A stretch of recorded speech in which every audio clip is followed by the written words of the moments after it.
అందరికీ నమస్కారం. ఈరోజు మనం మన ఇతిహాసం రామాయణంలోంచి ఒక అద్భుతమైన ఘట్టాన్ని తెలుసుకోబోతున్నాం. ఇది ప్రేమ, కర్తవ్యం, త్యాగం ఈ మూడింటి మధ్య నడిచిన ఒక శాశ్వతమైన కథ. ఇక ఆలస్యం చేయకుండా కథలోకి వెళ్ళిపోదాం. చూసారా, ఈ ఒక్క వాక్యం ఈ కథలోని మొత్తం సంఘర్షణను మన కళ్ల ముందుంచుతుంది. ఒకవైపు ప్రాణానికి ప్రాణమైన భార్య, మరోవైపు రాజధర్మం.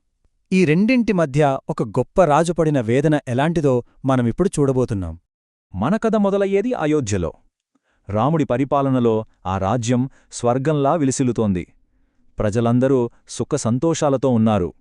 రాముడిని దేవుడిలా కొలుస్తున్నారు. అంతా ప్రశాంతంగా ఉంది. కాని విధి మరోలా తలచింది. ఇక్కడే తెలుస్తుంది రాముడి గొప్పదనం. తన ప్రజల కష్టసుఖాలు తెలుసుకోడానికి ఏకంగా మారువేషంలో వాళ్లమధ్య తిరిగేవాడు. కాని విధి ఎంత విచిత్రమో చూడండి. ప్రజలమీద ఆయనకున్న ఈ ప్రేమే ఆయన జీవితంలో అతిపెద్ద తుఫానుకు కారణమైంది. ఆలోచించండి, ఒక రాజు తన సొంత రాణి గురించే ప్రజలు తప్పుగా మాట్లాడుకుంటున్నారని వింటే ఆ పరిస్థితి ఎలా ఉంటుంది?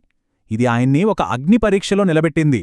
ఒకవైపు భార్యమీద ఉన్న నమ్మకం, మరోవైపు రాజుగా ప్రజల అభిప్రాయం. దేనికి విలువివ్వాలి? రాముడి లోపల నడిచిన సంఘర్షణ ఇదే. ఒక పాలకుడుగా తన రాజ్య గౌరవాన్ని కాపాడటం ఆయన మొదటి కర్తవ్యం. అదే సమయంలో ఒక భర్తగా తన భార్య సీత ఎంత పవిత్రురాలో ఆయనకు తెలుసు. ఆమెను ప్రాణంకంటే ఎక్కువగా ప్రేమించాడు. ఈ రెండు బాధ్యతల మధ్య ఆయన ఎంతగా నలిగిపోయుంటాడో కదా. చివరికి రాజధర్మమే గెలిచింది. బరువెక్కిన హృదయంతో రాముడు ఒక కఠినమైన నిర్ణయం తీసుకున్నాడు. ఇది సీతమీద అనుమానంతో తీసుకున్న నిర్ణయం కాదు, అస్సలు కాదు.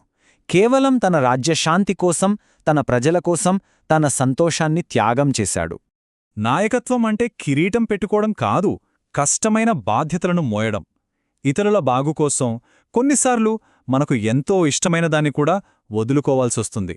రాముడు మనకు నేర్పిన పాఠం ఇదే. కథ ఇప్పుడు పూర్తిగా మరో మలుపు తీసుకుంటోంది.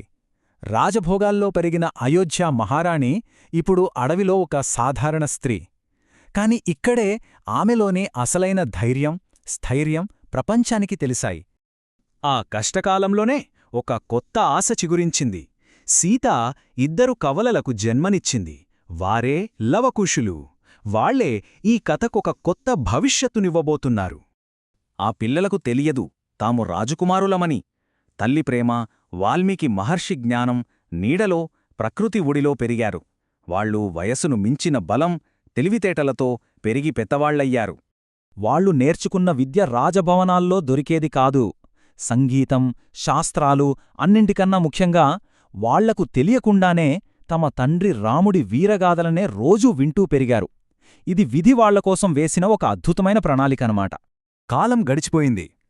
ఇప్పుడు కథ ఒక అత్యంత కీలకమైన ఘట్టానికి చేరుకుంది. ఎన్నో ఏళ్ల క్రితం విడిపోయిన గతం వర్తమానంతో కలవబోయే సమయం ఆసన్నమైంది. అది రావుడి రాజసభలోనే. ఈ రెండు చిత్రాలు చూడండి. అడవిలో నిరాడంబరంగా పెరిగిన ఆ పిల్లలు ఇప్పుడు సగర్వంగా రాజసభలో నిలబడ్డారు. అజ్ఞాతం నుండి తమ గమ్యం వైపు వాళ్లు చేసిన ప్రయాణానికి ఈ చిత్రాలే సాక్ష్యం. వాళ్లు కేవలం కథను పాడలేదు, ఆ కథకు ప్రాణం పోశారు.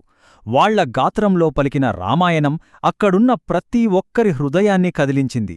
సభ మొత్తం కన్నీళ్లతో నిండిపోయింది. అప్పుడే అసలైన నాటకీయత మొదలైంది. అది రాముడికి మాటల్లో చెప్పలేని క్షణం. ఒకవైపు తన పిల్లలను చూశానన్న ఆనందం, మరోవైపు ఇన్ని సంవత్సరాలు వాళ్లకు దూరమయ్యానన్న చెప్పలేని బాధ. ఆనందం, పశ్చాత్తాపం రెండూ ఒకేసారి ఆయన హృదయాన్ని ముంచెత్తాయి. కథ ఇప్పుడు పతాకస్థాయికి చేరింది.